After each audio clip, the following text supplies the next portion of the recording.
Hello guys, welcome to UPSC point. दोस्तों, आज के इस वीडियो में हम इंटरनेशनल ऑर्गेनाइजेशन यानी अंतर्राष्ट्रीय संगठनों को डिटेल से कवर करेंगे। इसी के साथ हम अधिकांश चीज़ों को ट्रिक के माध्यम से याद करने वाले हैं। तो चलिए वीडियो की शुरुआत करते हैं। सबसे पहले हम बात करते हैं दोस्तों विश्व व्यापार संगठन की। इसकी स्थापना हुई थी 1 जनवरी 1995 को। इसका मुख्यालय है दोस्तों जेनेवा, स्विट्जरलैंड में। तो अच्छे से याद रखना है कि विश्व व्यापार संगठन का मुख्यालय कहाँ है, जेनेवा में स्थित है। अगर यह आपको याद नहीं होता है इसका मुख्यालय, तो आप एक छोटी सी ट्रिक का इस्तेमाल कर सकते हैं। आप ऐसा समझ सकते हैं कि भैया अगर व्यापार है तो ही जान है, क्योंकि अगर व्यापार नहीं होगा तो खाने पीने की चीज़ें उपलब्ध नहीं होगी। तो अगर व्यापार है तो ही जान है, तो व्यापार है यानी विश्व व्यापार संगठन, ठीक है। और अगर व्यापार है तो ही जान है यानी जेनेवा। तो विश्व व्यापार संगठन का मुख्यालय कहाँ है, जेनेवा में। अब अगर इसके सदस्य देशों की बात करें तो दोस्तों जुलाई 2025 तक WTO में कुल 166 सदस्य देश शामिल है। 166वां सदस्य बना है दोस्तों तिमोर लेस्ते। देखिए, हमारी परीक्षा में अंतिम सदस्य पूछा जाता है कि 166वां सदस्य कौन बना है, तो अच्छे से इसका नाम याद रखेंगे। दोस्तों, भारत की भागीदारी की बात करें तो भारत जो है WTO का स्थापनाकालीन सदस्य है, यानी जब WTO की स्थापना हुई थी उसी समय भारत सदस्य बन गया था। दोस्तों, WTO को पहले गेट के नाम से जाना जाता था, यानी general agreement on tariff and trade, जो कि 1948 में बना था। इसका उद्देश्य था दुनिया में व्यापार बाधाओं को कम करना। लेकिन जो गेट था ना दोस्तों, वह एक अस्थायी समझौता था। आगे चलकर दोस्तों एक स्थायी संस्था के रूप में WTO की स्थापना हो गई 1995 में, यानी जो गेट था उसी का ही परिवर्तित रूप है WTO, लेकिन यह एक स्थायी संस्था है। चलिए अब आगे बढ़ें। अब हम बात करते हैं कि विश्व व्यापार संगठन के मुख्य उद्देश्य क्या हैं। तो दोस्तों, अंतर्राष्ट्रीय व्यापार को आसान बनाना और निष्पक्ष बनाना, व्यापारिक विवादों को हल करना, सभी देशों को समान अवसर देना और व्यापारिक बाधाओं यानी टैरिफ को हटाना विश्व व्यापार संगठन का कुछ प्रमुख उद्देश्य है। हालांकि इन उद्देश्यों की प्राप्ति नहीं हो पाती है, क्योंकि जो विकसित देश है ना, वो WTO पर दबाव डालते हैं। जैसे अमेरिका टैरिफ पर टैरिफ लगाता रहता है। देखिए, अब आधिकारिक भाषा की बात करें, हमारी परीक्षा में पूछा जाता है कि WTO की आधिकारिक भाषाएं कौन कौन सी है, तो याद रखेंगे इंग्लिश, फ्रेंच और स्पेनिश। अगर हम दोस्तों WTO के महानिदेशक की बात करें तो वर्तमान में एक महिला है जिनका नाम है ओगोजी ओकोंजा-इवेला, जो कि नाइजीरिया की एक महिला है और इनका कार्यकाल 31 अगस्त 2025 को समाप्त हो जाएगा। अगर आप 31 अगस्त के बाद में इस वीडियो को देखते हैं तो उसको अपडेट कर लेना, क्योंकि महानिदेशक जो है यानी डायरेक्टर जनरल जो है बदल जाएगा। हालांकि इनका नाम याद रखना इस वजह से भी जरूरी है क्योंकि यह WTO की पहली महिला महानिदेशक बनी है। तो अच्छे से याद रखेंगे कौन वर्तमान महानिदेशक है, नगोजी ओकोंजो-इवेला, ठीक है। और कहाँ की है, नाइजीरिया की। चलिए अब आगे बढ़ते हैं। अगला संगठन है दोस्तों सार्क, जिसका पूरा नाम है दक्षिण एशियाई क्षेत्रीय सहयोग संगठन। इसकी स्थापना हुई थी 8 दिसंबर 1985 की। मुख्यालय है दोस्तों काठमांडू में, जो कि नेपाल में स्थित है। यहीं से सार्क की सभी गतिविधियां संचालित होती है। अगर आपको सार्क का मुख्यालय याद नहीं होता है, क्योंकि ये तो परीक्षा में पूछा जाता है कि सार्क का मुख्यालय कहाँ है, और अगर यह याद नहीं होता है तो आप एक छोटी सी ट्रिक का इस्तेमाल कर सकते हैं। देखिए, सार्क क्या होती है, एक मछली होती है, और सार्क क्या करती है, काठ लेती है, यानी काठमांडू। सार्क क्या होती है, एक मछली होती है, और सार्क क्या करती है, काठ लेती है, यानी काठमांडू में इसका मुख्यालय है। सदस्य देशों की बात करें तो कुल 8 सदस्य देश इसमें शामिल है। सार्क में कौन कौन से हैं, अफगानिस्तान, बांग्लादेश, भूटान, भारत, मालदीव, नेपाल, पाकिस्तान और श्रीलंका। लेकिन दोस्तों इन 8 देशों के नाम आपको रटने की जरूरत नहीं है, बस आप एक बार लोकेशन देख लीजिए, आपके माइंड में ये सब बैठ जाएंगे। यहाँ पर आपको अफगानिस्तान दिखाई दे रहा होगा, उसी के जस्ट नीचे पाकिस्तान है, फिर हमारा प्यारा भारत है, और उसी के पास में है बांग्लादेश। यानी पश्चिम से लेकर पूर्व तक आप जाएंगे तो यहाँ से एक क्रम आपको दिखाई पड़ेगा। इंडिया के नीचे आपको श्रीलंका दिखाई पड़ता है, उसी के पास में मालदीव है, और ऊपर 2 देश हैं, भूटान और नेपाल। तो इस तरह से आप सार्क की लोकेशन देख सकते हैं कि कौन कौन से देश इसमें शामिल है। ऑफिशियल लैंग्वेज इंग्लिश है, तो इसको भी याद रखना है। चलिए अब आगे बढ़ते हैं। अब हम बात करेंगे कि सार्क के उद्देश्य क्या हैं। इसका उद्देश्य है दोस्तों क्षेत्रीय सहयोग को बढ़ावा देना, आर्थिक और सामाजिक विकास को बढ़ावा देना, गरीबी, अशिक्षा और स्वास्थ्य संबंधी समस्याओं से मिलकर लड़ना, इसके कुछ प्रमुख उद्देश्य हैं।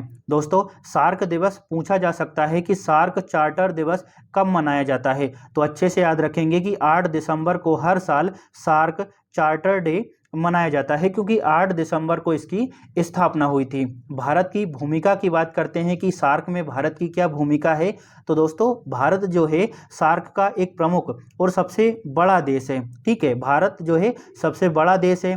भारत सार्क की कई परियोजनाओं में वित्तीय सहायता प्रदान करता है और भारत ने सार्क सैटेलाइट को भी प्रस्तावित किया था। यह एक ऐसी सैटेलाइट थी जिसका प्रयोग जो है सार्क कंट्रीज ही कर सकती थी। तो यहाँ पर हमारा सार्क जो है वो खत्म होता है और अब हम बात करने वाले हैं बिमस्टेक की।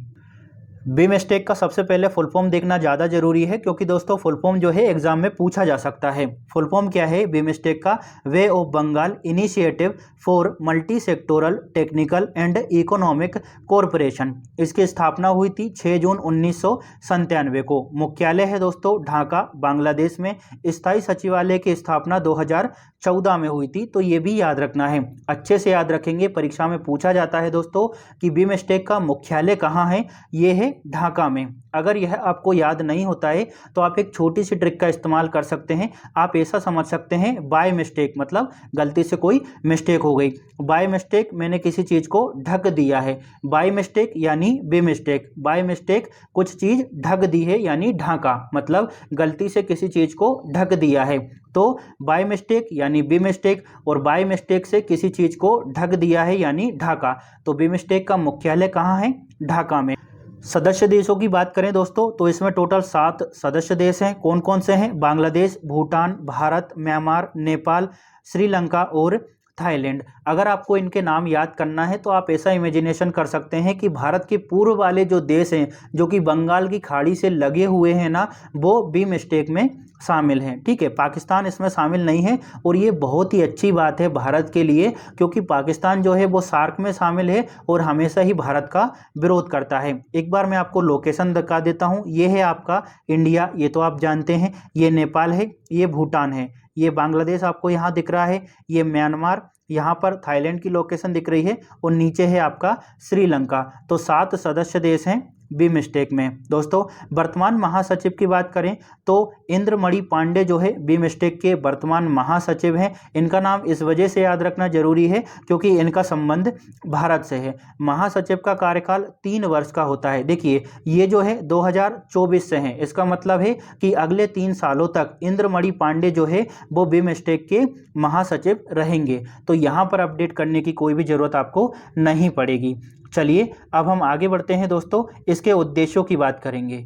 बिमस्टेक के उद्देश्य काफ़ी महत्वपूर्ण है दोस्तों, तो थोड़ा सा गौर से सुनिएगा। बंगाल की खाड़ी क्षेत्र में आर्थिक सहयोग को बढ़ाना, तकनीकी और वैज्ञानिक सहयोग, व्यापार, कनेक्टिविटी, ऊर्जा, पर्यटन, जलवायु परिवर्तन जैसे क्षेत्रों में साझेदारी करना बिमस्टेक के कुछ प्रमुख उद्देश्य हैं। दोस्तों बिमस्टेक ने 14 ऐसे क्षेत्र चुने हैं जिनको प्राथमिक क्षेत्र का दर्जा दिया है। हाल ही में एसएससी में यहाँ से प्रश्न आ चुका है कि बिमस्टेक ने कितने क्षेत्रों को प्राथमिक क्षेत्र के रूप में वरीयता दी है, तो याद रखेंगे 14 क्षेत्रों को। दोस्तों इसमें शामिल हैं व्यापार, निवेश, परिवहन, कनेक्टिविटी, ऊर्जा, पर्यटन, कृषि, स्वास्थ्य, जलवायु परिवर्तन आदि। तो इस तरह से टोटल 14 ऐसे क्षेत्र हैं जिन्हें बिमस्टेक ने प्राथमिक क्षेत्र का दर्जा दिया है। थोड़ी सी और बात कर लेते हैं कि भैया बिमस्टेक में भारत की क्या भूमिका है। तो दोस्तों भारत जो है बिमस्टेक को एक्ट ईस्ट पॉलिसी का एक अहम हिस्सा मानता है। सार्क के निष्क्रिय हो जाने के बाद में भारत जो है बिमस्टेक को विकल्प के रूप में प्रमोट कर रहा है, क्योंकि सार्क में पाकिस्तान स्थित है लेकिन बिमस्टेक में पाकिस्तान नहीं है। अब देखिए सार्क में अगर पाकिस्तान होगा तो भारत का विरोध करेगा, यहाँ पर पाकिस्तान नहीं है तो भारत जो है इसको एक विकल्प के तौर पर देखता है ताकि हम आगे बढ़ सकें। चलिए अब हम आगे बढ़ते हैं और अब हम बात करेंगे दोस्तों आसियान की। आसियान का फुल फॉर्म देख लेते हैं, association of south east ASEAN Nations. इसकी स्थापना हुई थी 8 अगस्त 1967 को। मुख्यालय है दोस्तों जकार्ता, इंडोनेशिया में। इसमें टोटल 10 सदस्य हैं। एक बार नाम देख लेते हैं फिर हम इन 10 सदस्यों को ट्रिक के माध्यम से याद करेंगे। दोस्तों 10 सदस्यों में शामिल है Indonesia, Malaysia, Philippines, Singapore, Thailand, Brunei, Vietnam, Cambodia, Laos और म्यांमार।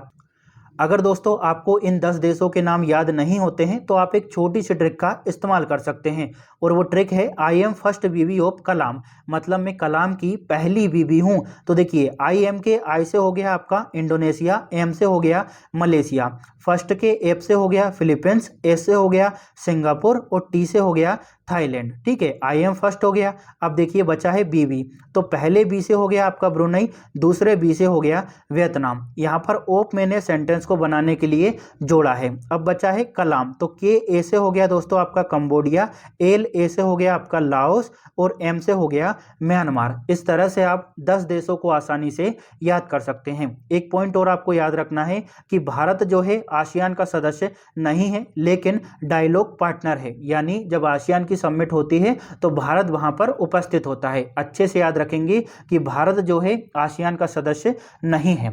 चलिए अब आगे बढ़ते हैं, कुछ एक्स्ट्रा पॉइंट की बात कर लेते हैं। दोस्तों आसियान के वर्तमान महासचिव डॉक्टर काओ किम होने हैं, जिनका संबंध कंबोडिया से है और इनका कार्यकाल 2023 से शुरू हुआ था, 2028 तक इनका कार्यकाल चलेगा। तो इसको अपडेट करने की जरूरत आपको नहीं पड़ेगी, बस अच्छे से याद रखेंगे कि वर्तमान महासचिव कौन है, काओ किम होने। आसियान दिवस की बात करें तो 8 अगस्त को आसियान दिवस मनाया जाता है। आसियान के आदर्श वाक्य की बात करें, आदर्श वाक्य है दोस्तों वन विजन, वन आइडेंटिटी और वन कम्युनिटी। दोस्तों कहीं कहीं आपको देखने को मिला होगा कि आसियान में टोटल 11 सदस्य शामिल हैं, 11 देश शामिल हैं, लेकिन ऐसा नहीं है, क्योंकि दोस्तों तिमोर लेस्टे को 2022 में सैद्धांतिक रूप से 11वें सदस्य के रूप में स्वीकार कर लिया था, लेकिन अभी इसको पूर्ण सदस्यता नहीं दी गई है। इसी वजह से वर्तमान में टोटल 10 सदस्य आसियान में शामिल हैं, 11वें सदस्य यानी तिमोर लेस्टे को पूर्ण रूप से मान्यता नहीं दी गई है। अब अगला ऑर्गेनाइजेशन है दोस्तों नाटो, जिसका फुल फॉर्म है नॉर्थ अटलांटिक ट्रीटी ऑर्गेनाइजेशन। इसकी स्थापना हुई थी दोस्तों 4 अप्रैल 1949 को, मुख्यालय है ब्रसेल्स बेल्जियम में। अगर हम सदस्य देशों की बात करें तो टोटल इसमें 32 सदस्य शामिल हैं, यानी 32 देश नाटो में शामिल हैं। 2024 में स्वीडन को इसमें शामिल किया गया था। यहाँ से हमारी परीक्षा में प्रश्न पूछा जाता है कि नाटो में हाल ही में कौन सा देश शामिल हुआ है, तो अच्छे से याद रखेंगे कि स्वीडन जो है वो अंतिम रूप से नाटो में शामिल हुआ है। अब भैया नाटो क्यों बना था, क्योंकि दोस्तों द्वितीय विश्व युद्ध के बाद में पश्चिमी देशों ने सोवियत संघ के प्रभाव और विस्तार को रोकने के लिए इस संगठन का निर्माण किया था। देखिए नाटो का सबसे इंपॉर्टेंट आर्टिकल है दोस्तों आर्टिकल 5। दोस्तों आर्टिकल 5 कहता है attack on one is attack on all, मतलब अगर किसी एक सदस्य देश पर हमला होता है तो सभी देश उसे सामूहिक रूप से जवाब देंगे। तो यहाँ से प्रश्न बनता है कि भैया कौन सा ऐसा अनुच्छेद है नाटो का जो यह कहता है कि अगर एक देश पर आक्रमण होता है तो सभी देश उसका जवाब देंगे। तो अच्छे से याद रखेंगे कि आर्टिकल 5 ऐसा कहता है। चलिए आगे बढ़ते हैं। अब आपके मन में होगा कि आर्टिकल 5 का कभी प्रयोग किया है या फिर नहीं किया गया है, तो इसका प्रयोग दोस्तों केवल एक बार किया गया है 9/11 के आतंकी हमले के दौरान। दोस्तों अमेरिका पर हमला होने के बाद नाटो के देशों ने मिलकर आतंकवाद के खिलाफ कार्यवाही की थी। देखिए अब यहाँ पर बात करें कि नाटो की कौन कौन सी गतिविधियां होती है। दोस्तों सदस्य देशों के बीच में सैन्य अभ्यासों का आयोजन किया जाता है, सामूहिक रूप से सुरक्षा मिशन चलाए जाते हैं, जैसे अफगानिस्तान में सभी नाटो सदस्यों ने मिलकर कार्य किया था। तो यहाँ पर हमारा नाटो खत्म होता है। चलिए अब हम आगे बढ़ते हैं। अगला अंतर्राष्ट्रीय संगठन है दोस्तों ब्रिक्स, जिसका फुल फॉर्म है ब्राजील, रशिया, इंडिया, चाइना और साउथ अफ्रीका। यहाँ पर जो ब्रिक्स लिखा हुआ है ना उसके ही नामों को यहाँ पर बताया गया है। बी से ब्राजील, आर से रशिया, आई से इंडिया, सी से चाइना और एस से साउथ अफ्रीका। इसकी स्थापना हुई थी दोस्तों 2006 में रशिया के नेतृत्व में एक अनौपचारिक समूह के रूप में हुई थी, लेकिन इसका औपचारिक गठन 2009 में हुआ था। तो अच्छे से याद रखेंगे अधिकांश परीक्षाओं में 2009 को सही माना जाता है कि भैया इसका गठन 2009 में हुआ था, और ये सही भी है क्योंकि औपचारिक गठन 2009 में हुआ था। ठीक है, 2006 में तो केवल अनौपचारिक रूप से एक ग्रुप बनाया गया था। तो याद रखेंगे कि ब्रिक्स की स्थापना कब हुई थी 2009 में, और पहला सम्मेलन जो है दोस्तों वो भी 2009 में ही हुआ था, रूस में हुआ था। ठीक है, स्टार्टिंग में इसमें केवल 4 देश शामिल थे, इनका नाम था ब्रिक। ठीक है, यानी ब्राजील, रशिया, इंडिया और चाइना। और दोस्तों ये जो ब्रिक शब्द है ना वो ब्रिटिश अर्थशास्त्री जिम ओ नील ने दिया था। अब देखिए दोस्तों, यहाँ से परीक्षा में प्रश्न पूछा जाता है कि जो ब्रिक शब्द है ना, वो किस अर्थशास्त्री द्वारा दिया गया। तो अच्छे से याद रखेंगे, जिम ओ नील नामक एक ब्रिटिश अर्थशास्त्री थे जिन्होंने ब्रिक शब्द दिया था। ब्रिक शब्द को 2001 में जिम ओ नील ने ब्राजील, रूस, भारत, चीन जैसी उभरती हुई अर्थव्यवस्थाओं को दर्शाने के लिए प्रस्तावित किया था। आगे चलकर दोस्तों 2010 में साउथ अफ्रीका इसमें जुड़ा और ब्रिक जो है वो ब्रिक्स बन गया। ठीक है, इससे क्या हो गया, साउथ अफ्रीका। चलिए अब हम आगे बढ़ते हैं दोस्तों। अब हम कुछ करंट अपडेट की बात कर लेते हैं, क्योंकि हाल ही में ब्रिक्स समिट हुई है 2025 में जुलाई माह में। दोस्तों 17वां शिखर सम्मेलन हाल ही में आयोजित किया गया और कहाँ हुआ था, ब्राजील के रियो डी जनेरियो में। इस बार की थीम की बात करें तो इस बार की थीम थी अधिक समावेशी और सतत शासन के लिए वैश्विक दक्षिण सहयोग को सुदृढ़ बनाना। दोस्तों भारत वर्ष 2026 में ब्रिक्स की अध्यक्षता संभालेगा और 18वें ब्रिक्स शिखर सम्मेलन की मेजबानी करेगा। देखिए 17वां कहाँ हुआ है, ब्राजील के रियो डी जनेरियो में। अब 18वां कहाँ होगा, भारत में होगा। और कब होगा, 2026 में। 17वां जो ब्रिक्स शिखर सम्मेलन हुआ है उसकी थीम को भी आपको याद रखना है। कुछ और भी यहाँ पर घटनाएं हुई, उनको देखते हैं दोस्तों। इंडोनेशिया को आधिकारिक रूप से ब्रिक्स में शामिल कर लिया गया है। ठीक है, 17वें ब्रिक्स शिखर सम्मेलन में इंडोनेशिया को आधिकारिक रूप से शामिल किया गया है, जबकि Belarus, Bolivia, Kazakhstan, Cuba, Nigeria, Malaysia, Thailand, Vietnam, Uganda, Uzbekistan को ब्रिक्स में साझेदार देशों के रूप में स्वीकार किया गया है। लेकिन ये सभी इतने जरूरी नहीं है, बस आपको इतना याद रखना है कि इंडोनेशिया को आधिकारिक रूप से ब्रिक्स में शामिल कर लिया है। इससे पहले दोस्तों 2024 में ईरान, संयुक्त अरब अमीरात जिसको हम यूएई के नाम से जानते हैं, इसी के साथ साथ मिस्र और इथियोपिया को भी इस समूह में शामिल किया था। तो यहाँ पर हमारा ब्रिक्स वाला जो सेक्शन है वो खत्म होता है। चलिए अब आगे बढ़ते हैं और अब हम बात करते हैं यूरोपियन यूनियन यानी यूरोपीय संघ की। दोस्तों इसकी स्थापना 1 नवंबर 1993 को मॉन्ट्रियल संधि के माध्यम से हुई थी, जिसको ट्रीटी ऑन यूरोपियन यूनियन भी कहा जाता है। यहां से परीक्षा में प्रश्न पूछा जाता है कि यूरोपियन यूनियन यानी यूरोपीय संघ की स्थापना किस संधि के माध्यम से हुई। तो इसको याद रखेंगे, मॉन्ट्रियल संधि के माध्यम से। ठीक है, मुख्यालय की बात करें दोस्तों तो इसका मुख्यालय ब्रुसेल्स बेल्जियम में स्थित है। सदस्य कितने हैं, तो टोटल इसमें 27 सदस्य देश शामिल हैं। पहले 28 थे, लेकिन यूके यानी ब्रिटेन ने 2020 में यूरोपीय संघ को छोड़ दिया था, जिसको ब्रेग्जिट कहा गया था। यूरोपियन यूनियन की मुद्रा की बात करें तो मुद्रा चलती है यूरो। दोस्तों सभी 27 देश जो है यूरो का उपयोग नहीं करते हैं। फिलहाल 19 देश ही यूरो जोन में हैं। थोड़ा सा और जानते हैं दोस्तों, कुछ एक्स्ट्रा पॉइंट की यहाँ पर हम बात कर लेते हैं। देखिए यूरोपियन यूनियन एक ऐसा संगठन है जो सीमाओं को कम करके एकता और साझा नीतियों को अपनाता है। एक एग्रीमेंट है दोस्तों, शेंगेन एग्रीमेंट। इसकी वजह से यूरोपियन यूनियन यानी यूरोपीय संघ में यात्रा करना काफ़ी आसान होता है।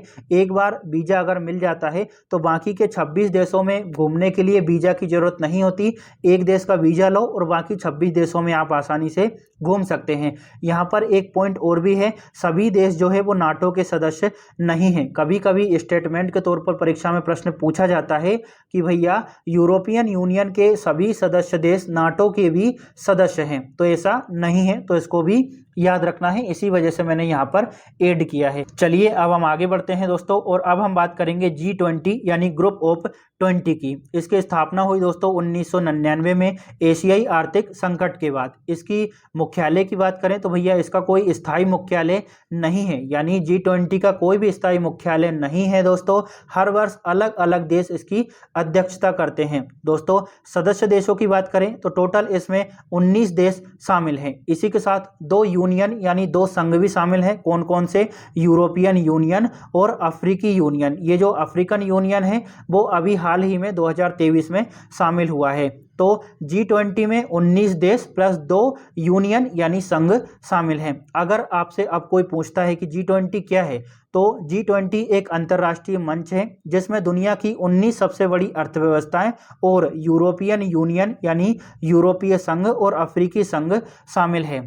दोस्तों ये जो G20 है यह दुनिया के 85% GDP, 75% वैश्विक व्यापार और लगभग 2/3 जनसंख्या का प्रतिनिधित्व करता है। तो ये भी आपको याद रखना है। चलिए आगे बढ़ते हैं, कुछ एक्स्ट्रा पॉइंट की अब हम बात कर लेते हैं। G20 का प्रथम शिखर सम्मेलन 2008 में हुआ था वॉशिंगटन वाशिंगटन डीसी में। दोस्तों G20 के जो निर्णय होते हैं वो बाध्यकारी नहीं होते हैं लेकिन प्रभावशाली होते हैं। भारत ने 2023 में G20 की अध्यक्षता की थी और उस दौरान थीम थी दोस्तों वसुधैव कुटुंबकम, यानी वन अर्थ, वन फैमिली और वन फ्यूचर। दोस्तों जब भारत ने अध्यक्षता की G20 की तो उस दौरान अफ्रीकी संघ यानी अफ्रीकन यूनियन को स्थायी सदस्य बनाया गया था। तो ये भी आपको अच्छे से याद रखना है। चलिए अब हम आगे बढ़ते हैं और अगला है दोस्तों G7 यानी ग्रुप ऑफ 7। इसकी स्थापना हुई थी दोस्तों 1975 में और पहली बैठक हुई थी फ्रांस में। जब ये स्थापित हुआ था तो इसको G6 कहा जाता था क्योंकि स्टार्टिंग में इसमें 6 देश शामिल थे, लेकिन बाद में कनाडा जुड़ गया तो 1976 के बाद इसको G7 कहा जाने लगा। मुख्यालय जो है कोई स्थायी मुख्यालय नहीं है, जहां भी इसकी समिट होती है वो देश इसकी अध्यक्षता करता है। दोस्तों रूस को 1998 में शामिल कर लिया गया था। इसकी बाद में ये जो समूह है वो G8 कहा जाने लगा, लेकिन 2014 में यूक्रेन पर हमला करने के बाद में रूस को निकाल दिया गया और समूह फिर से G7 बन गया। तो ये भी आपको याद रखना है। हाल फिलहाल में भी जो रूस है और जो यूक्रेन है इन दोनों के बीच में तनाव की स्थिति बनी हुई है, लेकिन 2014 में जब रूस ने यूक्रेन पर हमला किया तो G7 से उसको लात मार के निकाल दिया। दोस्तों यहाँ पर याद रखना है कि भारत, चीन और ब्राजील जो है G7 के सदस्य नहीं है। स्टेटमेंट के तौर पर पूछा जा सकता है कि G7 में भारत शामिल है या फिर नहीं है, तो भैया भारत भी शामिल नहीं है, चीन भी नहीं है और ब्राजील भी नहीं है। चलिए अब आगे बढ़ते हैं दोस्तों और अब हम बात करते हैं कि G7 में कौन कौन शामिल हैं। इनको याद करने के लिए आप एक छोटी सी ट्रिक का इस्तेमाल कर सकते हैं और वो ट्रिक है जूस GF, यानी GF के साथ में बैठकर आप जूस पी रहे हैं। अब GF क्या होती है ये तो आप भी जानते हैं, ठीक है। तो जूस पी रहे हैं GF के साथ में, तो देखिए जैसे हो गया आपका जापान, यू से हो गया आपका USA, आई से हो गया आपका इटली, ठीक है, सी से हो गया दोस्तों आपका कनाडा, ई से हो गया आपका इंग्लैंड जिसको UK भी कहा जाता है, ठीक है, जूस हो गया। अब जी से हो गया जर्मनी और एफ से हो गया फ्रांस। तो इस तरह से आप ऐसा याद कर सकते हैं कि G7 में कौन कौन से देश शामिल हैं। तो इनको याद करने के लिए ट्रिक क्या है, जूस GF, यानी GF के साथ में बैठकर आप जूस पी रहे हैं। दोस्तों अगर आपको वीडियो अच्छी लग रही हो तो लाइक, शेयर और सब्सक्राइब जरूर करिएगा। साथ ही अगर आपको पसंद आए तो भैया कमेंट करना। वैसे भी सब मानते तो है नहीं है, अपने अपने स्वार्थ की पूर्ति करते हैं, देखते हैं और निकल जाते हैं। अगर मन हो तो कमेंट करना, नहीं तो मत करना भैया, कोई बात नहीं। चलिए अब आगे बढ़ें। अब अगला संगठन है दोस्तों हमारा ओपेक, यानी पेट्रोलियम निर्यातक देशों का संगठन। इंग्लिश में इसका फुल फॉर्म है organisation of petroleum exporting countries. इसकी स्थापना हुई थी 14 सितंबर 1960 को। मुख्यालय वियना ऑस्ट्रिया में स्थित है दोस्तों। 1965 में इसके मुख्यालय की स्थापना की गई थी। इसमें टोटल 12 देश शामिल हैं। देखिए ये बदलते रहते हैं, तो कभी कभी आपको वेबसाइट पर 13 देखने को मिल सकते हैं, कहीं कहीं आपको 14 भी बताए गए होंगे, लेकिन मैंने जो डाटा लिया है वो दृष्टि IAS से लिया है। 12 फरवरी 2025 को इनका जो एक एडिटोरियल आया था तो वहां से मैंने इस डाटा को लिया है, तो थोड़ा सा हम दृष्टि पर विश्वास कर सकते हैं। तो ओपेक में कितने देश शामिल हैं, 12 देश शामिल हैं। कौन कौन से, Algeria, Congo, Equatorial Guinea, गेबोन, Iran, Iraq, Kuwait, Libya, Nigeria, ठीक है, सऊदी अरब, संयुक्त अरब अमीरात और वेनेजुएला। इसका प्राथमिक उद्देश्य तेल उत्पादन में समन्वय स्थापित करना और तेल बाजार में स्थिरता सुनिश्चित करना है। तो ये भी आपको समझ आ गया होगा। चलिए अब आगे बढ़ते हैं। अब बात करेंगे ADB की, यानी एशियाई विकास बैंक। इसको अंग्रेजी में एशियन डेवलपमेंट बैंक भी कहा जाता है। इसकी स्थापना हुई थी 19 दिसंबर 1966 को। मुख्यालय की बात करें तो मनीला फिलीपींस में इसका मुख्यालय है। टोटल 69 देश इसमें शामिल हैं। दोस्तों उद्देश्य की बात करें तो एशिया में गरीबी घटाना इसका एक उद्देश्य है, आर्थिक विकास को बढ़ावा देना और बुनियादी ढांचे में निवेश करना। भारत की बात करें तो भारत इसका संस्थापक सदस्य है। दोस्तों एशियाई विकास बैंक से भारत को विकास परियोजनाओं के लिए हमेशा ही लोन मिलता रहता है और भारत जो है एशियाई विकास बैंक से सबसे अधिक लोन लेने वाले देशों में शामिल है। चलिए अब हम आगे बढ़ते हैं और अब हम बात करेंगे दोस्तों WHO यानी विश्व स्वास्थ्य संगठन की। दोस्तों स्वास्थ्य क्षेत्र के लिए संयुक्त राष्ट्र की विशेष एजेंसी के रूप में विश्व स्वास्थ्य संगठन की स्थापना की गई और इसकी स्थापना 1948 में हुई थी। विश्व स्वास्थ्य संगठन का मुख्यालय जेनेवा स्विट्जरलैंड में स्थित है और इसके 6 क्षेत्रीय कार्यालय हैं, जिनमें से एक दोस्तों नई दिल्ली में है, उसके बारे में चर्चा करेंगे। वर्तमान में 194 देश WHO के सदस्य हैं। दोस्तों WHO ने 7 अप्रैल 1948 से कार्य करना प्रारंभ किया था। इसी वजह से 7 अप्रैल को हर साल विश्व स्वास्थ्य दिवस मनाया जाता है। अब आप मेरे को ये बताइए कि विश्व स्वास्थ्य दिवस 2025 की थीम क्या थी। अगर आपको थीम याद नहीं आ रही है तो दोस्तों जनवरी से लेकर जुलाई तक मैंने सभी इंपॉर्टेंट डेज और उनकी थीम को कवर किया है एक वीडियो में। उसका लिंक मैं आपको डिस्क्रिप्शन में उपलब्ध करवा दूंगा। आप चाहें तो सभी महत्वपूर्ण दिवस और उनकी थीम को याद कर सकते हैं। हमेशा ही थीम से परीक्षा में प्रश्न पूछा जाता है। दोस्तों भारत जो है WHO का सदस्य है। WHO का दक्षिण पूर्व एशिया का क्षेत्रीय कार्यालय नई दिल्ली में है। जैसा कि हमने हाल ही में देखा कि इसके 6 क्षेत्रीय कार्यालय हैं, जिनमें से एक नई दिल्ली में है। महानिदेशक की बात करें कि वर्तमान में कौन महानिदेशक हैं WHO के, तो इनका नाम है दोस्तों टेड्रोस अधानोम घेब्रेयेसस। इनका नाम अच्छे से याद रखना है, टेड्रोस ही आप याद रख लेंगे, इतने में आप क्लिक कर जाएंगे, टेड्रोस अधानोम घेब्रेयेसस। और दोस्तों महानिदेशक जो होते हैं उनका कार्यकाल 5 वर्ष का होता है। चलिए अब आगे बढ़ते हैं और अब हम बात करेंगे दोस्तों यूनेस्को की। दोस्तों यूनेस्को जो है संयुक्त राष्ट्र की एक विशेष एजेंसी है, जिसका पूरा नाम संयुक्त राष्ट्र शैक्षिक वैज्ञानिक और सांस्कृतिक संगठन है। यह शिक्षा, विज्ञान, संस्कृति और संचार के क्षेत्र में अंतर्राष्ट्रीय सहयोग को बढ़ावा देने के साथ साथ शांति और सुरक्षा में भी योगदान देता है। यूनेस्को की स्थापना कब हुई, तो इसकी स्थापना हुई दोस्तों 16 नवंबर 1945 को। मुख्यालय पेरिस फ्रांस में स्थित है। वर्तमान में 193 सदस्य इसमें शामिल हैं। इसी के साथ 12 सहयोगी सदस्य भी इसमें शामिल हैं। चलिए अब आगे बढ़ते हैं, कुछ और महत्वपूर्ण तथ्यों की बात करेंगे। दोस्तों 28 जुलाई 2025 तक यानी आज की तारीख तक भारत में 44 यूनेस्को विश्व धरोहर स्थल है। 2024 में अहोम राजवंश के मोइदम को 43वें स्थल के रूप में शामिल किया गया था।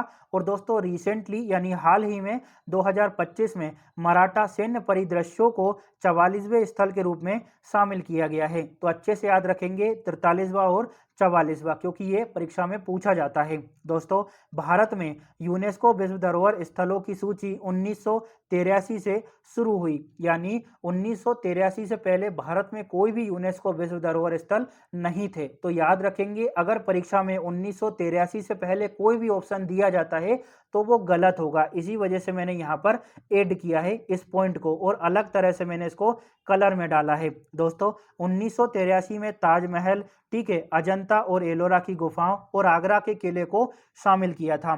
चलिए आगे बढ़ते हैं दोस्तों, लेकिन उससे पहले आपसे रिक्वेस्ट है कि अगर आपको वीडियो अच्छा लग रहा हो तो लाइक के साथ साथ कमेंट जरूर करिएगा। अब हम बात करते हैं यूनिसेफ की, जिसका पूरा नाम है दोस्तों United Nations International Children's Emergency Fund. इसकी स्थापना हुई थी 11 दिसंबर 1946 को। मुख्यालय है न्यूयॉर्क अमेरिका में। दोस्तों इसका जो PDF है वो आपको मेरे टेलीग्राम चैनल पर मिल जाएगा। मेरा जो टेलीग्राम चैनल है उसका नाम है UPSC पॉइंट ऑफिशियल। तो आप चाहें तो सीधा सर्च कर सकते हैं या फिर उसका लिंक मैं आपको डिस्क्रिप्शन में दे दूंगा, तो वहां से क्लिक करके सीधा ज्वाइन हो सकते हैं। मुख्यालय कहाँ है, न्यूयॉर्क अमेरिका में। मुख्य उद्देश्यों की बात करें तो इसका उद्देश्य है दोस्तों दुनिया भर के बच्चों के स्वास्थ्य, पोषण, शिक्षा और अधिकारों की रक्षा करना। इसी के साथ साथ आपदा, युद्ध, महामारी जैसी स्थितियों में बच्चों की सहायता करना। दोस्तों वर्तमान कार्यकारी निदेशक हैं कैथरीन रसेल, जिनका कार्यकाल 2027 तक रहेगा, यानी इसको अपडेट करने की जरूरत आपको नहीं पड़ेगी फिलहाल की कंडीशन में। अगर आप 2027 के बाद देखेंगे फिर तो आपको अपडेट करना ही पड़ेगा। दोस्तों मैंने बहुत मेहनत की है, बहुत सारी ऑफिशियल वेबसाइट को पढ़ा है, तब जाके ये अच्छा कंटेंट आपको प्रोवाइड कर रहा हूँ। अगर आपको वीडियो थोड़ा भी अच्छा लगता हो तो कमेंट जरूर करिएगा। मिलते हैं अगली वीडियो में। Thank you.